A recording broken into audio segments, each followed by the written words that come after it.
Wacana pengembalian Ya. pemilihan kepala daerah oleh DPRD. Oke teman-teman, kembali lagi kepada podcast Titik Gigitan. Sekarang kita bincang-bincang terhadap era demokrasi yang sangat heboh sekali di luar sana, khususnya di media sosial ya teman-teman. Sekarang ada narasumber kita yang sangat luar biasa ya. Tapi sebelumnya kita perkenalan dulu biar teman-teman tidak penasaran ya. Oke Bang, silakan perkenalan dulu Bang, biar teman-teman di sana di luar sana itu nggak penasaran keaktivisan Abang gitu ya. Nah, silakan Bang. Oke, siap, izin Pak host Mas Ipul. Jadi perkenalkan, saya Mustaqim. Saya aktif di berbagai organisasi dan juga kalau di kepemiluan saya juga aktif di lembaga pemantau pemilu, ada yang namanya JPPR, Jaringan Pendidikan Pemilih untuk Rakyat, kemudian juga ada yang namanya PDB, Perisai Demokrasi Bangsa.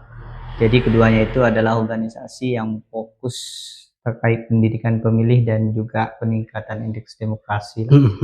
Jadi selain itu juga kalau bicara masuk ke struktural di lembaga pemerintah, kalau di kepemiluan saya pernah menjadi KPPS, kemudian waktu 2024 kemarin PPS, kemudian juga PPK juga udah pernah. PPK. Jadi merasakanlah bagaimana menjadi badan ad hoc di struktural Komisi Pemilihan Umum. Dan juga merasakan bagaimana aktivitas teman-teman ketika aktif di luar badan ad hoc yang punya lembaga pemerintah, baik itu KPU maupun Bawaslu, seperti itu. Iya, dari latar belakang sarjana Abang kan yaitu politik ya. Iya, kebetulan saya juga di jurusan antropologi sosial, Mas Ipul.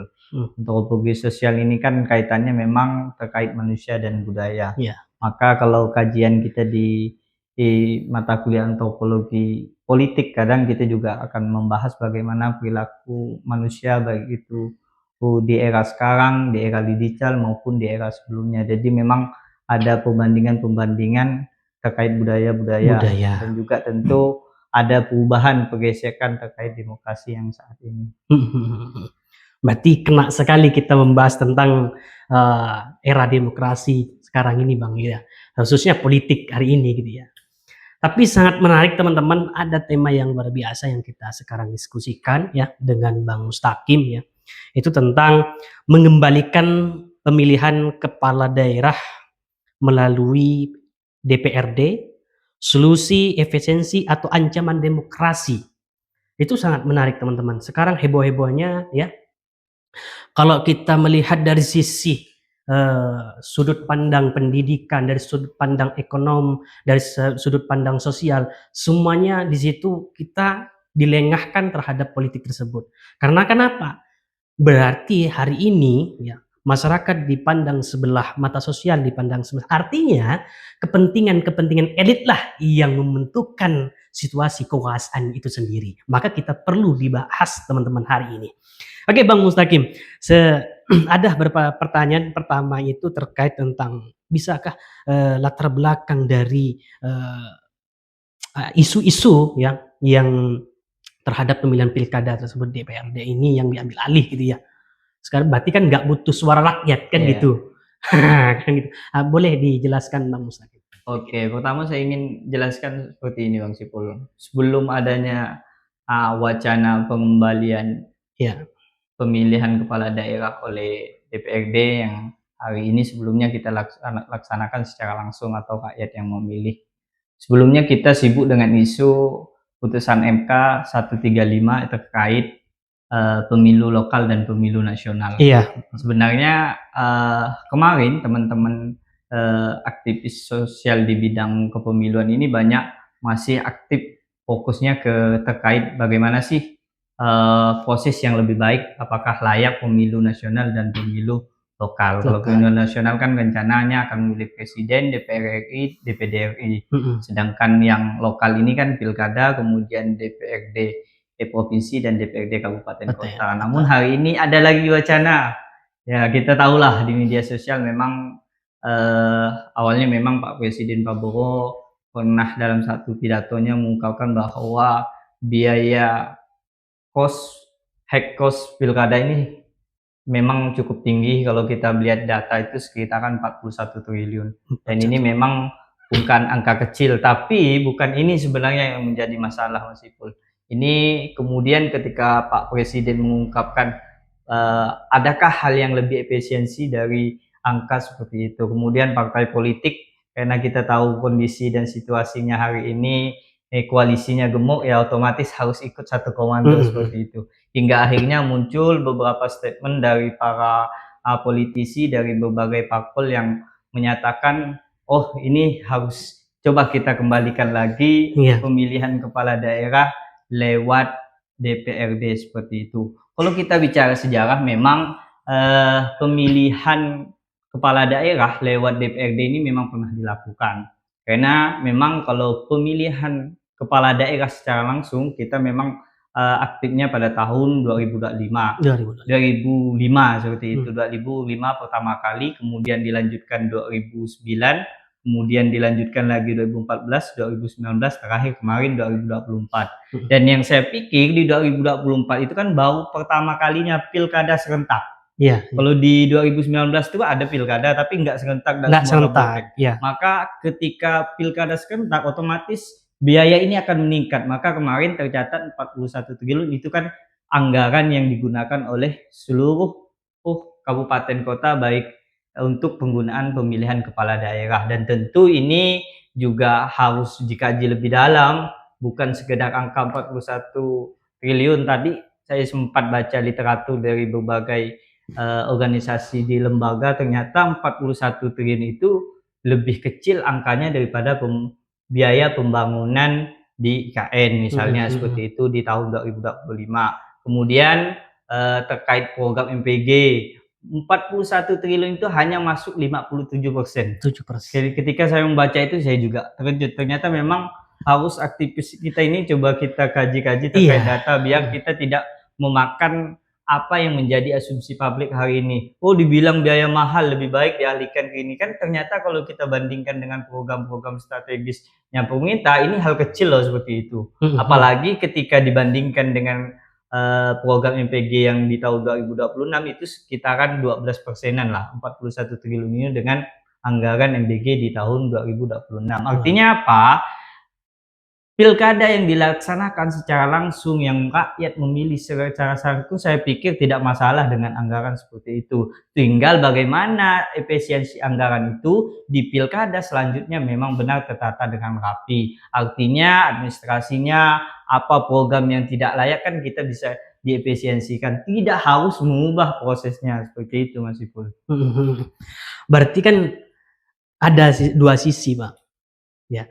Artinya ada kontradiktif di situ, ya, dengan pemerintah dengan masyarakat khususnya, ya. Kalau orang yang ya sekedar tahu aja politik, ya mengikuti aja kan alurnya. Tapi yang seperti yang menampakkan mencalonkan diri kan. Tapi kan sebelumnya saya heran, apakah ada kajian secara empiris terhadap pilkada langsung atau tidak langsung kan seperti itu? Itu gimana Bang? Pertama terkait kajian empiris memang kalau secara literatur memang terkait pilkada yang udah berjalan lah, terutama pilkada langsung lah. Memang anggarannya tadi memang udah disebut sebanyak 41 triliun. Kemudian yang menjadi pemikiran kenapa harus dipindah ke DPRD, konflik sosialnya biar hilang misalnya seperti itu, karena pasti ada blok-blok kalau pemilihan langsung karena rakyat kan yang memilih. Yang ketiga memang basisnya itu di partai politik, bagaimana peran partai politik itu memang pengen ditingkatkan lewat pemilihan secara langsung seperti itu. Berarti kalau kayak gitu kan kepentingan partai. Iya, kepentingan partai tentunya itu. Karena hari ini yang mengusulkan memang kan nggak ada koalisi dari satu pun, belum ada koalisi yang mendukung koalisi lembaga sipil lah yang fokus ke demokrasi maupun pemilu yang mendukung pilkada secara dipilih di DPRD. Belum ada, sampai saat ini belum ada wacana itu. Bahkan semua aktivis yang bergerak di bidang demokrasi maupun pemilu banyak yang menolak wacana ini. Mhm, Maka saya pikir karena tahun 2026 ini akan ada prolegnas, kami di Perisai Demokrasi Bangsa, Bang Ipul, saya juga masuk dari tim riset Polisi BRIP. Jadi mhm. kami itu 2025 akhir kemarin ada seleksi untuk tim riset Polisi BRIP. Sebenarnya tim riset kita dari Perisai Demokrasi Bangsa ini pengen fokusnya terkait sistem pemilu yang harus dibenahi yang apa aja, misalnya terkait proporsional terbuka kah, tertutup kah, kita mau melihat tanggapan masyarakat, kemudian Heeh. dari parpol, maunya parpol ini seperti apa, maunya Mhm. pemilih seperti apa, kemudian kita memang fokusnya ke pendidikan pemilih dan lain sebagainya. Tapi tiba-tiba di tahun 2026 ini wacana Lah pemilihan itulah dia. kepala daerah yang akan dipilih oleh Nah, DPRD ini banyak memuat di media-media sosial. Maka sosial. hari ini memang Mhm. semua harus tahu sejarah ini bahwa 2014 pernah juga ada yang ingin mengubah bahwa pemilihan itu akan kembali di DPRD, dipilih DPRD kepala daerah. Mhm. Tapi di 2014 itu tetap tidak ada berubah sehingga timbullah Undang-Undang Nomor 10 Tahun 2016 saat itu yang menguatkan bahwa pemilihan kepala daerah dipilih secara langsung seperti Mhm, itu. mhm, mhm. Sehingga kalau hari ini yang menjadi gaduh itu Mas Ipul, bahwa di pasal 18 ayat 4 Undang-Undang 45 Iya, itu iya. menyatakan bahwa pemilihan gubernur, bupati dan wali kota dilaksanakan secara demokratis. Wacana frasa demokratis inilah yang menjadi perdebatan di masyarakat, baik itu di politisi, bahwa politisi menyatakan tidak masalah dipilih secara langsung karena kita berdasarkan pasal tadi 18 Sa ayat 4 yang menyatakan frasanya dilaksanakan secara demokratis. Frasa ini menjadi tafsiran yang berbeda, Iya, bisa secara langsung kan tidak masalah, bisa secara perwakilan. perwakilan. Kemudian lagi ada isu demokrasi secara Pancasialis, bahwa Iya, di iya. apa di Pancasila sila yang keempat disebutkan persatuan Indonesia kerakyatan yang dipimpin oleh hikmat kebijaksanaan Kebijaksanaan. dalam permusyawaratan perwakilan. Perwakilan. Jadi di tiga lanjut keempat tadi, di poin keempat ini menjadi landasan para politisi maupun anggota parpol yang akan mengubah pemilihan kepala daerah dipilih DPRD dalam zona perwakilan. Perwakilan. Esensinya itu pasti menghemat anggaran. Ingat Saya anggaran. pikir programnya pemerintah hari ini kan banyak sekali menghabiskan anggaran dan ini Betul, betul. memang kalau kita dari ilmuwan kayak Abraham Lincoln menyatakan bahwa demokrasi itu pemerintahan yang berdemokrasi harus dari rakyat kembali untuk rakyat seperti itu. Jadi hari ini saya pikir masih relevan lah pilkada ini harus dilaksanakan secara langsung dan tidak karena itu kalau dilaksanakan secara langsung maka kita mendukung kedaulatan rakyat. Apalagi yang pengen rakyat pilih. Jangan sampai karena ini nanti tidak pemilihan secara langsung DPRD yang akan Iya. yang memilih, nanti pasca ada pelaksanaan pemilu, rakyat malah tidak mau memilih pemilu Mas Ipul seperti itu. Kalau di data KPU kemarin kan kita tahu nih Mas Ipul, Hmm. bahwa di pemilu kemarin pemilih kita itu 81% dari jumlah 1%. pemilih yang Pemilih. memilih. Yang Nah, memilih. kemudian di pilkada agak menurun kalau secara nasional itu sekitaran 68 sampai 71. Cuman kan di angka 68 sampai 71 itu menjadi semangat kita bahwa rakyat masih ingin memilih loh. Kecuali pemilihnya di angka 50 ke bawah dari jumlah nasional ya. Itu baru mau dialihkan ke DPRD, silakan kami welcome. Maka saya juga menyatakan ini masyarakat masih mau antusias untuk memilih seperti Hmm, itu. hmm, hmm. Karena kalau dilihat dari sisi lain juga ya Pak, kan perlu dikaji betul terhadap ini. Contoh banyak pakar-pakar politisi, Iya, kan? Artinya harus didiskusikan. Kalau cuman perwakilan dari parpol seperti itu kan, yang tidak ikut parpol otomatis nggak bisa mendaftar kan iya, gitu. Tidak bisa ikut sertaan terhadap pilkada kan gitu. Artinya ada sekat ruang di situ, ya kan? Maka disitulah timbul nanti yang pemikiran-pemikiran tidak demokratis, kan gitu. Itu perlu apakah secara pandangan Bang Bang Mustaqim, apa tidak melanggar konstitusi yang ada di Indonesia kan gitu? Begini, saya bicara sekarang kan masih wacana nih Mas Iya. Ipul. Jadi kalau misalnya wacana kan belum ditetapkan. Iya. Dulu waktu putusan MK 135 yang udah menjadi putusan hari ini itu masih banyak menjadi perdebatan Mas Ipul. Iya. Bagaimana proses pelaksanaannya pemilu lokal dan pemilu nasional. Pemilu lokal kan jaraknya kemarin serentak. Apalagi ini katanya bisa pemilu pilkadanya bisa di 2031 karena ketika mengikuti putusan MK 135.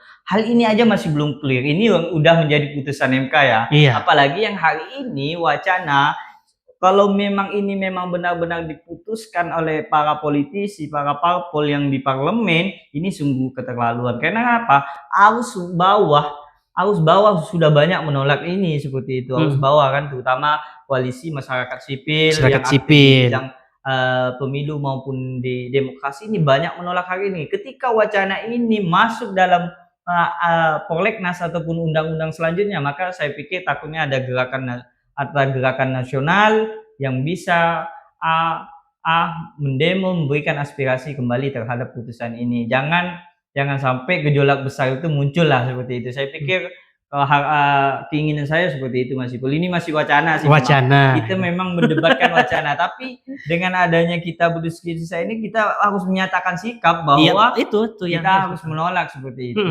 Contohnya di Kalbar lah, pilkada kemarin koalisi yang menang hanya punya Pak Noksan itu cuma 3 kan, parpolnya PDIP, P3 sama Hanura.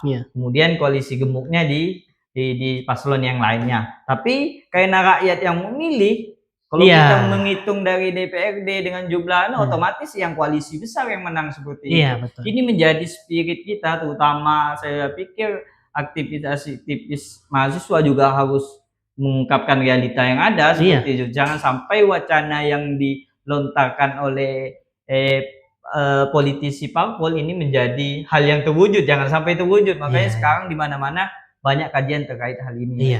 Maka perlu dikaji lagi kan gitu. Ini kan wacana gimana. Kalau berarti kalau udah terjadi nanti udah diketok palu ya kan. Artinya undang-undang itu kan dengan konstitusi berarti diombak-ambik. Tidak ada demokrasi. Artinya demokrasi kan bebas ya. Masyarakat yang tidak ikut parpol atau yang parpol dan sebagainya silakan di situ ikut pilkada. Kan artinya seperti itu. Tapi kalau sisi lain usus patoknya udah main dipilih oleh secara DPRD, ini kan yang sangat yang tak masuk akal gitu ya secara logika kita. Artinya nggak masuk akalnya gini, otomatis rakyat nggak memilih, iya kan? Rakyat nggak memilih. Oke lah perwakilan rakyat DPRD, siapa yang mewakilkan rakyat? Nggak ada. Status kan gitu. Artinya rakyat harus ikut serta di situ. Karena kepentingan juga untuk apa? Menaungi dia. Artinya rakyat butuh suara juga kan gitu. Yang artinya mana yang betul, mana yang tidak. Kan masyarakat otomatis juga mengkaji orang-orang yang mencalon kan gitu. Kalau udah diputus oleh DPRD kan nggak ada pemikiran-pemikiran kritis yang didapat oleh masyarakat kan gitu. Ya. Ini lagi Bang Mustaqim ya. Memang bagaimana sih terhadap demokrasi yang secara nilai wacana tersebut ya kan dalam konteks di Indonesia khususnya ya dan lokal ya. Saat ini kan lebih setuju mana pilkada langsung atau perwakilan. Kan kemarin itu ada banyak itu dari parpol saya lihat data juga ada parpol yang mendukung penuh ya kan. Ada yang tidak mendukung gitu kan. Ada berapa persen di situ parpol yang mendukung kan? Itu bagaimana kajian Bang Mustaqim? Jadi pertama saya pikir memang di parlemen ini kan koalisinya koalisi gemuk Mas Ipul. Jadi koalisinya dengan banyak yang masuk ke jajaran kabinet, menteri dan lain sebagainya. Kemudian hari ini dari 8 parpol yang masuk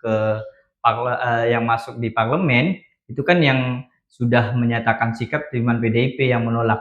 PDIP itu punya 110 kursi Mas Ipul. Kemudian yang hari ini masih mengkaji PKS itu sekitaran kursinya 50 lebihan.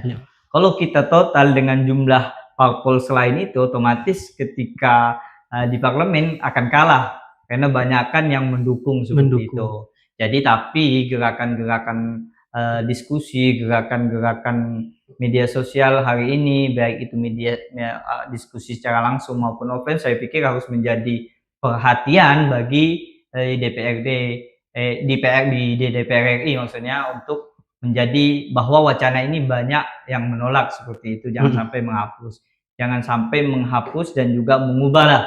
Artinya yang 2024 ini menjadi sejarah karena kita melaksanakan pilkada serentak. Yang artinya ketika melaksanakan serentak seluruh Indonesia kan harus mempunyai evaluasi. Saya beberapa kali mengikuti evaluasi baik itu di KPU maupun Bawaslu ya. Saya pikir hasil dari diskusi evaluasi itu harus menjadi bahan pertimbangan. Jangan sampai kita mengubah sistem yang awalnya dilaksanakan secara langsung, sekarang perwakilan. Emang ketika perwakilan money politik tidak ada kan, tidak ada yang menjamin itu. Emang perwakilan konflik sosial tidak ada kan, mana kita tahu antara ke tim parpol, tim kampanye yang saling bentrok di bawah kan sama-sama punya kepentingan. Jadi saya pikir seperti ini Mas Ipul. Demokrasi ini jangan kita nilai dari hanya saat pemilihan aja. Jangan hanya kita sampai hari ini pemerintah mengkaji dengan alasan cuman efisiensi anggaran lah, nggak ada alasan lain. Tadi mungkin konflik horizontalnya, kemudian biar ada kebebasan partai politik memberikan pemilihan sesuai dengan kadernya dan lain sebagainya. Yang paling terpenting adalah demokrasi hari ini, bagaimana nilai demokrasi itu kita dinilai baik bukan hanya saat kita memilih jumlahnya sekian, tapi setelah pemilihan apa yang disuarakan oleh rakyat kepada mereka, yang menjadi janji mereka, apakah sudah terrealisasikan sekarang? Sekarang kita kemarin udah penetapan di tahun 2025, udah pelantikan mereka, udah 1 tahun lah berjalan nih kan dari pemilihan ini. Apa yang udah mereka perbuat? Orang yang kita pilih udah menjalankan program apa? Baik itu di tingkatan pilkada maupun pemilu, dewan-dewan yang tingkat provinsi, kabupaten, kota. Ini yang harus terus kita kaji, apa sih sebenarnya yang udah mereka buat? Udahkah infrastrukturnya di jalan kita udah terbangun dengan baik? Apakah bidang sosial ekonominya tidak ada perubahan, begini-begini aja, ada perwakilan di daerah saya? Ketika pilihan itu tidak sesuai dengan realita, otomatis nanti juga akan berdampak di pemilu selanjutnya. Ketika berdampak di pemilu selanjutnya juga, ini juga akan ada kaitannya dengan pilkada. Seperti itu. Maka saya pikir hari ini coba kalau saya dengan teman-teman yang lain, wacana ini ya tegas kita menolak, kemudian kita coba memberikan masukan evaluasi apa sih yang harus diperbaiki, baik itu dari sistem pemilunya, baik itu dari sistem pemilihan kepala daerah. Seperti yang saya katakan tadi, pas pilkada ini kok pemilihnya makin surut, ini ada apa ini? Bisa jadi di pemilunya kemarin banyak money politik yang berjalan, money politiknya meningkat, di pilkada tidak ada money politik sehingga orang mau segan mau ke TPS. Kan kita harus mengkaji lebih dalam hal ini seperti itu Mas Ipul. Jadi saya pikir sistem yang udah berjalan dengan baik jangan dilontarkan dengan wacana-wacana yang sudah pernah dilakukan lah. Makanya masa kita kembali ke orde baru lagi seperti itu. Masa kita kembali di masa-masa memang pasca reformasi kan 2025 baru dilaksanakan pilkada seperti itu Mas Ipul. Oke, memang sekarang marwah dari segi pemerintahan hari ini itu memang dari masyarakat itu nggak ada lagi. Kenapa? Karena cuman wacana-wacana yang contoh selain ini ya, intinya untuk mensejahterakan rakyat, gitu kan? Karena kepentingan dia sendiri, pemerintah sendiri, elit-elit yang mempunyai kekuasaan sendiri. Sedangkan rakyatnya butuh apa? Secara ekonom masih belum standar baik, ya kan? Artinya yang gitu. Dan banyaklah dari segi-segi lain. Contoh juga segi pendidikan, ya kan? Ya saya sentil sedikit terkait MBG ya. Ya, kan banyak diskusi dengan teman-teman yang aktivis dan mengkaji terkait MBG ini. Kalau kita bayangkan yang guru honorer 20 tahun ngabdi di sekolahan sampai hari ini, dan ada yang 15 tahun, ada yang berapa tahun, belum diangkat P3K, Ya, kan gitu. Yang MPG yang daftar baru ya udah dijanjikan langsung P3K, ya kan? Artinya di situ gimana cara untuk mensejahterakan dari segi pendidikannya? Apalagi kalau kita kembali wacana ini terjadi, bagaimana? Iya. Ya kan? Kan butuh kesadaran lebih dan untuk dikaji lagi untuk biar apa? Secara demokrasinya itu enak, masyarakat juga oh enak, dari segi pemerintahan juga enak, sama-sama mendukung di situ. Artinya sama-sama tidak ada kontradiktif antara masyarakat dan pemerintah, karena kita untuk mensejahterakan masyarakat kan gitu. Iya. Seperti itu. Nah, gimana dari tanggapan teman-teman anak muda hari ini, Bang? Selain dari segi pemerintah yang Abang aktivis di luar gitu terhadap pilkada yang dialihkan oleh ke DPRD. Pertama saya pikir memang ya kerjaannya pemerintah kan, fungsi legislatifnya kan di situ. Memang dia harus ada masuk ke prolegnas nanti. Di prolegnas itu akan membahas beberapa undang-undang, termasuk mungkin undang-undang pemilu dan pilkada ini. Nah, yang kedua memang wacana ini kan ya bisa jadi dia cuman mancing aja gimana betul. kondisi rakyat hari ini diberikan wacana seperti ini. Ternyata kan banyak beberapa daerah, bahkan kami dari PDB Masipul Perisai Demokrasi Bangsa ini banyak dari lintas aktivis yang masuk ke organisasi ini, dan kami hari ini di beberapa provinsi sudah banyak membangun kepengurusan kabupaten kota, bahkan semua sekarang berstatement di media sosial serentak kita memang membuat kajian menolak terkait wacana pilkada dipilih oleh DPRD, karena yang lebih bagus kita perbaiki pilkada kita, misalnya betul, sepakat saya di penegakan hukum dan efek jerah. Kan belum ada masyarakat lihat yang kemarin ada misalnya pelanggaran di ASN, ada yang ikut cawe-cawe di pilkada. Apa buktinya? Masyarakat kan nggak tahu itu apa efek jerahnya. Kan paling cuman sanksi administratif dan lain sebagainya. Kan ini harus penegakan hukum itu harus ditingkatkan lagi di pilkada ini. Maka kami mendorong itu yang pertama. Baik itu peserta pemilu, peserta pilkadanya, kemudian pemilih maupun tim kampanye, semua harus diatur dengan ketat dan harus dapat efek jerah.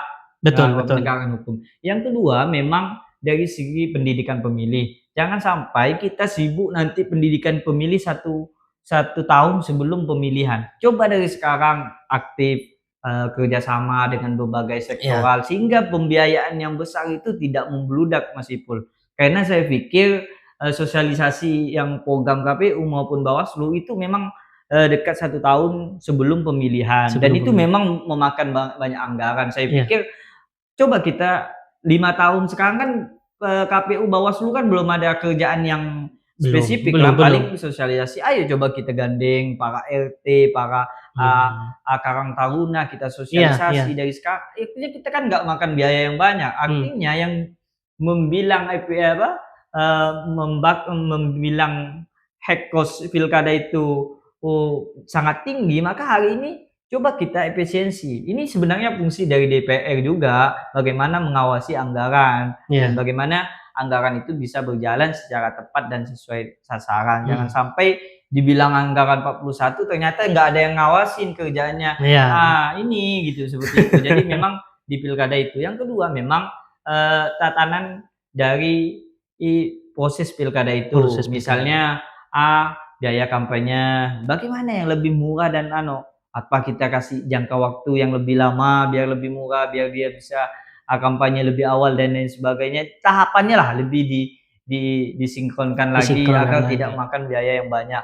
Kemudian misalnya pemilihannya sekarang pakai kotak yang lain, bagaimana cara efisiensi? Ya itu yang harus kita diskusikan. Bukan malah mengubah ke pemilihan yang dipilih DPRD provinsi. Saya pikir Mas Ipul, ketika wacana ini dan sudah direstui oleh DPR misalnya diketok palu, ini akan menjadi gejolak besar. Bisa jadi ada demo di mana-mana. Kita tahu lah kalau ada demo kayak Agustus kemarin kan, dengan masalah DPR yang ngomong tolol dan yang lain sebagainya.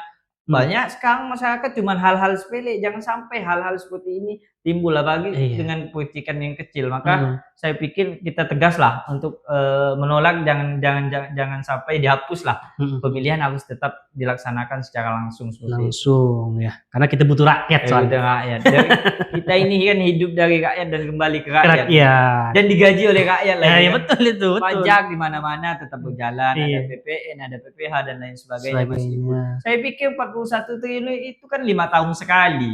5 tahun sekali Mas Ipul. Saya pikir dengan pajaknya masyarakat yang dikumpulkan, ada pajak PPH dan lain sebagainya, itu udah bisa terrealisasi. Ini tugasnya eksekutif dong, bagaimana pemasukan pemerintah lebih tinggi sehingga pilkada harus bisa terlaksana. Jangan sampai hal-hal yang sepele tapi tidak berdampak besar kepada masyarakat. Seperti itu Mas Ipul. Oke. Kita udah diskusi panjang nih. Ini harapan Bang. Harapan ke depannya ya, khususnya anak-anak muda yang aktivis di luar sana, ya kan, melihat kepekaan terhadap demokrasi hari ini. Harapan Abang untuk anak-anak muda hari ini yang begitu cepat, era globalisasi ya, yang sekarang banyak yang disetting dengan berbagai teknologi yang ada, sehingga kita biar tidak terkecoh, bagaimana demokrasi ini lebih baik. Harapan Abang ke depan untuk anak muda. Pertama, kita jangan sampai mengikuti arus informasi yang sedikit-sedikit pemerintah ataupun para legislatif memberikan wacana. Kita harus memang benar-benar mengkaji dari beberapa literatur sehingga kita tidak mengikuti arus ketika yang politisi A ngomong wacana seperti ini, kita langsung ikuti. Yang pertama itu, karena sekarang eranya media sosial. Media sosial, betul. Jangan sampai mudah mengikuti arus lah. Kita banyak coba membaca beberapa literatur seperti itu. Yang kedua, para aktivis baik itu mahasiswa maupun pemuda, ayo kita dorong. Sekarang kita punya memang itu perisai demokrasi bangsa yang saya jadi pengurus nasional sekarang ini, kebetulan dipercayai sebagai bidang pendidikan pemilih dan pengawasan partisipatif. Memang di seluruh kabupaten kota itu rata-rata pengurusnya generasi muda. Artinya generasi muda yang mau berpikir, yang mau memberikan asumsinya untuk perbaikan bangsa ini. Kemudian yang paling terpenting, kenapa kita harus melek ke pemilu maupun demokrasi? Karena saya pikir keadaan sosial, ekonomi, pendidikan di masyarakat semua ditentukan oleh pemilu ini. Siapa yang kita pilih, dialah yang akan mengatur kita. Siapa yang kita pilih, dialah yang akan melaksanakan tugas dia di pemerintahan sana sebagai perwakilan kita. Saya pikir sebagai wakil rakyat, yang namanya wakil, kalau tidak ada rakyatnya kan tidak mungkin jadi wakil. Betul. Maka tugasnya wakil rakyat jangan sampai hanya untuk kepentingan parpol aja yang dikedepankan, tapi harus kepentingan masyarakat. Ketika kepentingan parpol tidak sesuai, sang politisi juga harus tegas. Ini saya membela kepentingan masyarakat dan lain sebagainya.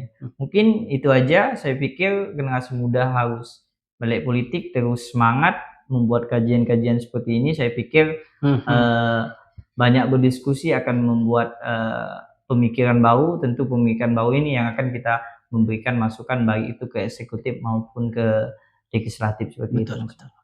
Oke, terima kasih Bang Mustaqim udah bincang-bincang panjang kita ya terkait isu-isu pilkada ini ya. Teman-teman, kita sebagai anak muda, sebagai aktivis di luar sana, teman-teman harus lebih mengawal lagi terhadap demokrasi yang ada. Oke, kami dari Titik Gigian, salam demokrasi.